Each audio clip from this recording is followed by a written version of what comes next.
Nagbigay ng pahayag ang Japanese boxing superstar na si Naoya Inoue kaugnay sa nalalapit na sagupaan nila Janrel Casimero at Luis Neri na nakatakdang idaos ngayong Abril sa bansang Kyrgyzstan. Ayon sa mga ulat mula sa Japanese boxing media na maaaring maging delikado ang laban dahil parehong kilala ang dalawang mandirigma sa matinding lakas ng suntok at agresibong estilo sa loob ng ring. Sinabi nito na bihira ang laban na parehong knockout artist ang magtatapat, kaya mataas ang posibilidad na isang matinding aksidente kung hindi magiging maingat ang dalawa.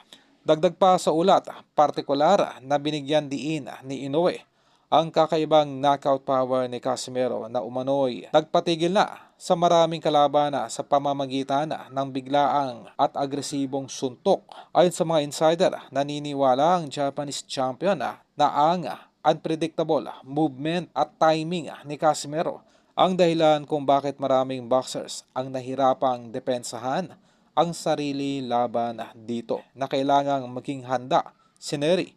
Hindi lamang pisikal kundi mental upang maiwasan ang posibleng seryosong pinsala sa laban. Samantala, lalong umiinit ang usapan sa boxing world habang papalapit ang naturang bakbakan at tinaguriang isa sa pinakadelikadong match-up ng taon.